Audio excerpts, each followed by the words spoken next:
5ই April 1923, মানে আজ থেকে প্রায় 103 বছর আগের কথা। তখন রাত প্রায় 2:30 বাজে। কায়রোর একটা বাড়িতে হঠাৎ করেই একটা কুকুর তীব্র আতঙ্কে চিৎকার করে ওঠে। বাড়ির লোকজন সেই চিৎকার শুনে ঘুম থেকে উঠে ছুটে আসে ওই কুকুরটার কাছে, কিন্তু কুকুরটা ততক্ষণে মেঝেতে লুটিয়ে পড়েছে এবং বাড়ির লোকজন সেখানে পৌঁছানোর মাত্র কয়েক মিনিটের মধ্যেই মারা গেছে। কিন্তু সব থেকে অদ্ভুত ব্যাপার হচ্ছে, ঠিক একই মুহূর্তে কায়রো থেকে প্রায় কয়েক হাজার মাইল দূরে ইংল্যান্ডের একটা হাসপাতালে শেষ নিঃশ্বাস ত্যাগ করলেন লর্ড কার্নারভান। এবং যে কুকুরটার কথা বললাম সেটা তারই পোষ্য কুকুর। মানে দুটো আলাদা আলাদা জায়গায় একই টাইমে দুটো মৃত্যু, একজন মানুষ আরেকজন কুকুর, এবং দুটো ঘটনার মধ্যে প্রায় 1000 মাইলের ব্যবধান, কিন্তু মৃত্যু হলো একই মুহূর্তে। এবার উপর উপর থেকে দেখলে এই দুটো ঘটনা কাকতালীয় মনে হতেই পারে, কিন্তু এর পেছনে লুকিয়েছিল হাজার হাজার বছর পুরনো একটা অভিশাপ। শোনা যায় প্রাচীন মিশরে এমন একটা সমাধি ছিল যার দরজা খুললেই মৃত্যু নিশ্চিত। অনেক বছর ধরে মানুষ এই কথাকে শুধুমাত্র গুজব বলেই মনে করত, কিন্তু 1922 সালে এমন কিছু ঘটনা ঘটে যার পর এই পুরো গল্পটা শুধু গল্প হয়ে থাকেনি। প্রায় 3500 বছর ধরে মাটির নিচে লুকিয়ে থাকা একটা সমাধি খুঁজে বার করা হয়। বহু বছর ধরে কেউ জানতো না সেটা কোথায় আছে, কিন্তু অবশেষে যখন দরজাটা খোলা হয় তখন ভেতরে দেখা যায় সোনা, রত্ন, মূর্তি আর অসংখ্য অমূল্য সম্পদ, এমন সব জিনিস যা হাজার হাজার বছর ধরে কেউ ছুঁয়েও দেখেনি। কিন্তু সেই আনন্দ বেশি দিন স্থায়ী হয়নি। কেউ তখনও পর্যন্ত ভাবতে পারেনি এই একটা দরজা খোলার মূল্য এতটা ভয়ঙ্কর হতে পারে। পরের কয়েক বছরের মধ্যেই রহস্যজনকভাবে ওই সমাধির সঙ্গে যুক্ত প্রায় 22 জন মানুষের মৃত্যু ঘটে, আর তখন থেকেই মানুষ বলতে শুরু করে এটা তুতানখামুনের অভিশাপ। নমস্কার, আমি অপূর্ব, আর বায়োস্কোপ আলার্ট এই নতুন স্টুডিওতে আপনাকে জানাই স্বাগত। এই স্টুডিওতে আমাদের এটা প্রথম ভিডিও, তাই এই ভিডিওটা অবশ্যই স্পেশাল হতে চলেছে। আজকের ভিডিওতে আমরা কথা বলবো ইতিহাসের সব থেকে রহস্যময় ঘটনাগুলোর মধ্যে একটা নিয়ে, একটা সমাধি, একটা অভিশাপ আর একের পর এক মৃত্যু, যেগুলো আজও পৃথিবীর মানুষকে ভাবিয়ে তোলে। তাহলে চলুন আর দেরি না করে শুরু করা যাক আমাদের আজকের video, the curse of Tutankhamun. চলুন একদম শুরু থেকে শুরু করা যাক। আজ থেকে প্রায় 3500 বছর আগের কথা। প্রাচীন মিশরে জন্ম হয় এক কিশোর রাজার, নাম তুতানখামুন। ইতিহাসে তিনি কিং টাট নামেও পরিচিত। প্রাচীন মিশরের 18তম রাজবংশের ফারাও। সেই সময় মিশরের রাজাদেরকে ফারাও বলা হতো, আর রাজ্যের সাধারণ মানুষেরা ফারাওদেরকে শুধুমাত্র রাজা হিসেবে দেখত না। তারা মনে করত ফারাওরা হচ্ছে দেবতাদের পাঠানো মানুষ, তাই তাদের সম্মান করা এবং তাদের আদেশ মেনে চলা সাধারণ মানুষের একটা ন্যাচারাল ইনস্টিংক্ট বলা যায়। যাই হোক, তুতানখামুন মাত্র 9 বছর বয়সে মিশরের সিংহাসনে বসেন। মানে যে বয়সে আমরা স্কুলে যাই, বন্ধুদের সাথে খেলি, সেই বয়সে তার কাঁধে একটা পুরো দেশের দায়িত্ব। এবং তুতানখামুন সেই দায়িত্ব প্রায় 10 বছর ধরে পালনও করেছিলেন। তবে তিনি একা সব সিদ্ধান্ত নিতেন না, কারণ তার বয়স তখন খুবই কম। তাই রাজ্যের অভিজ্ঞ মন্ত্রী এবং সেনাপতিরা তাকে বিভিন্ন বিষয়ে সাহায্য করতেন, এবং এইভাবে ধীরে ধীরে তিনি রাজকার্য শিখতে শুরু করেন। কিন্তু তারপর মাত্র 19 বছর বয়সে রহস্যজনকভাবে তার মৃত্যু হয়। তুতানখামুন এক্স্যাক্টলি কিভাবে মারা গিয়েছিলেন সেটা নিয়ে আজও অনেক বিতর্ক রয়েছে। কেউ বলে গুরুতর রোগ হয়েছিল, আবার কেউ বলে শিকার করতে গিয়ে কোনো দুর্ঘটনায় মারা গেছেন। কিন্তু পরবর্তীতে আধুনিক বিজ্ঞানীরা তার মমি পরীক্ষা করে জানতে পারেন তিনি সম্ভবত ম্যালেরিয়া কিংবা শরীরে জন্মগত কোনো সমস্যার কারণে মারা গিয়েছিলেন। সে যাই হোক, মৃত্যু যেভাবেই হোক না কেন, আসল গল্পটা শুরু হয় তার মৃত্যুর পর থেকেই। সবথেকে আশ্চর্যের বিষয় হচ্ছে, তুতানখামুন বেঁচে থাকতে যতটা না পরিচিত ছিলেন, মারা যাওয়ার হাজার হাজার বছর পরে তিনি তার থেকে কয়েক গুণ বেশি বিখ্যাত হয়ে ওঠেন। মৃত্যুর পর তাকে একটা বিশেষ সমাধিতে রাখা হয়। প্রাচীন মিশরের মানুষ বিশ্বাস করত মৃত্যুর পরেও মানুষের আরেকটা জীবন আছে, তাই তুতানখামুনের সমাধিতে শুধুমাত্র তার দেহ রাখা হয়নি, সাথে রাখা হয়েছিল সোনার গয়না, বিখ্যাত সোনার মুখোশ, সিংহাসন, রথ, অস্ত্র, পোশাক, খাবার এবং মূল্যবান পাথরের সাথে আরো হাজার হাজার দামি দামি জিনিস, যাতে মৃত্যুর পরে তার জীবনে কোনো অভাব না হয়। তারপর সময় কেটে যায়, মানুষ ধীরে ধীরে তুতানখামুনকে ভুলতে শুরু করে এবং তার সমাধিটা একটা সময় মাটির নিচেই হারিয়ে যায়। প্রায় 3000 বছর কেউ জানতও না সেটা কোথায় বা কি অবস্থায় আছে। কিন্তু 1922 সালে সমস্ত কিছু বদলে যায়। সাল 1922, মিশরের ভ্যালি অফ দ্য কিংস। বছরের পর বছর ধরে এখানে খোঁজ চলছে তুতানখামুনের হারিয়ে যাওয়া সমাধির, কিন্তু কিছুই পাওয়া যাচ্ছে না। অনেকেই বলতে শুরু করেছে এই সমাধি আর কোনোদিন পাওয়া যাবে না। কিন্তু একজন মানুষ তখনও আশা ছাড়েননি। তার নাম হাওয়ার্ড কার্টার। একদম ছোটবেলা থেকেই প্রাচীন মিশরের প্রতি তার গভীর টান। তিনি বিশ্বাস করতেন তুতানখামুনের সমাধি এখনো কোথাও না কোথাও লুকিয়ে আছে, শুধুমাত্র ভালো করে খোঁজা হয়নি। এবার এত বড় খোঁজ চালানোর জন্য প্রয়োজন প্রচুর পরিমাণে টাকা, এবং কার্টারের পক্ষে এত টাকা একা জোগাড় করা সম্ভব নয়। এবং এই খবরটা যখন ইংল্যান্ডের একজন ধনী ব্যক্তি লর্ড কার্নারভান জানতে পারেন, তখন তিনি বুঝতে পারেন যে কার্টার একজন খুব বুদ্ধিমান এবং দক্ষ মানুষ। সে বহু বছর ধরেই এই রহস্য খুঁজে বার করার চেষ্টা করছে। তাই লর্ড কার্নারভান কার্টারের উপর ভরসা করেন এবং এই খোঁজ চালিয়ে যাওয়ার জন্য তাকে টাকা দিয়ে সাহায্য করেন।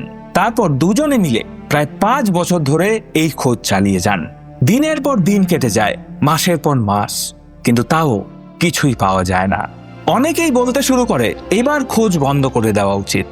এমনকি লর্ড কার্নারভানও প্রায় আশা ছেড়ে দিয়েছিলেন, কিন্তু কার্টার তখনও আশা ছাড়েননি।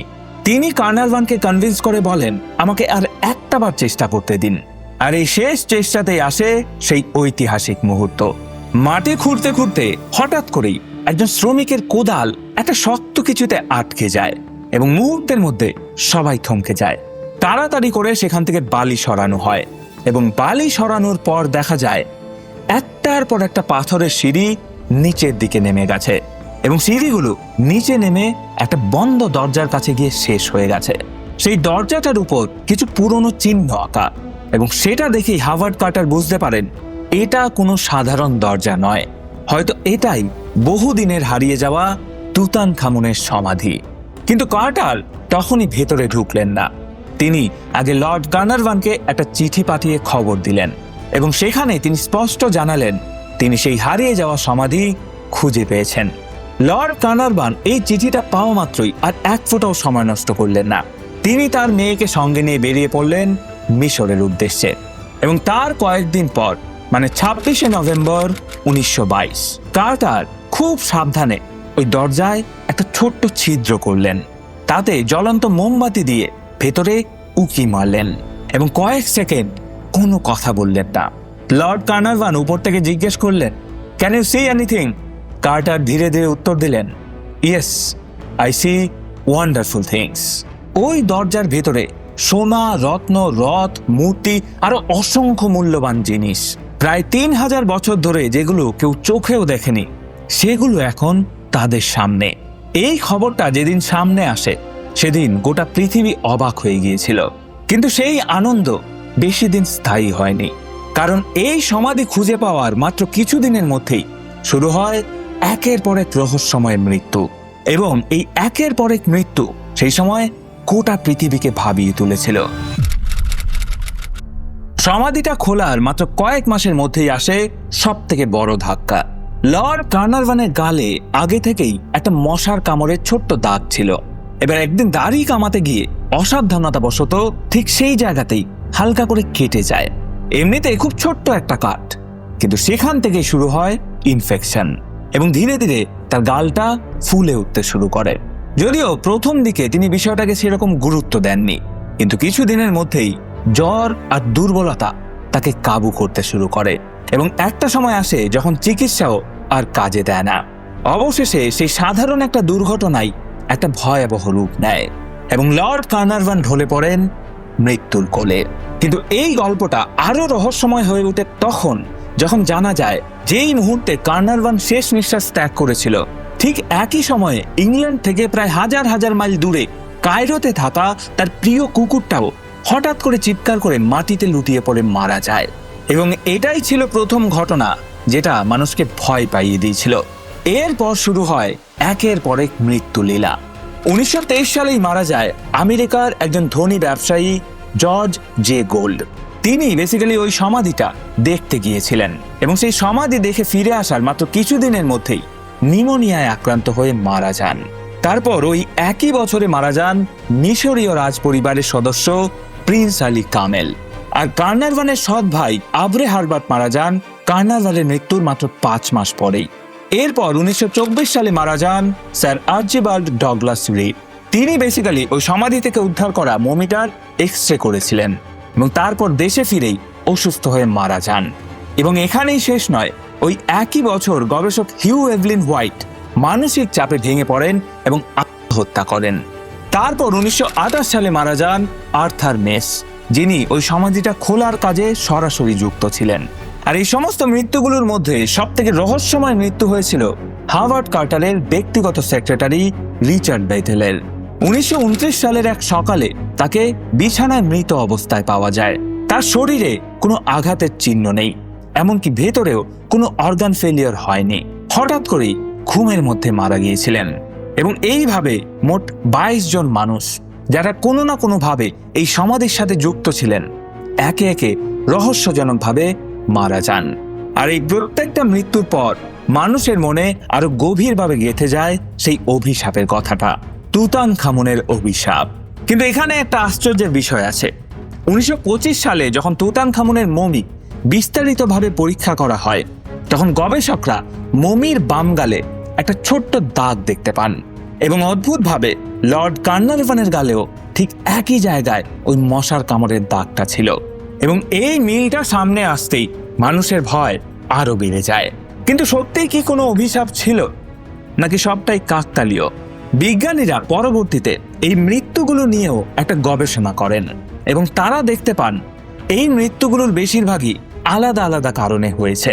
কারো কারো মৃত্যু হয়েছে নিউমোনিয়ায়, কারো দীর্ঘদিনের অসুস্থতায়, আবার কেউ ব্যক্তিগত কারণে আত্মহত্যা করে মারা গেছেন, আবার কেউ অনেক বছর পরে স্বাভাবিকভাবে মারা গেছেন। তো এই সমস্ত মৃত্যুর পেছনে যে একটাই কারণ আছে, এইটা কোথাও প্রমাণ হয়নি।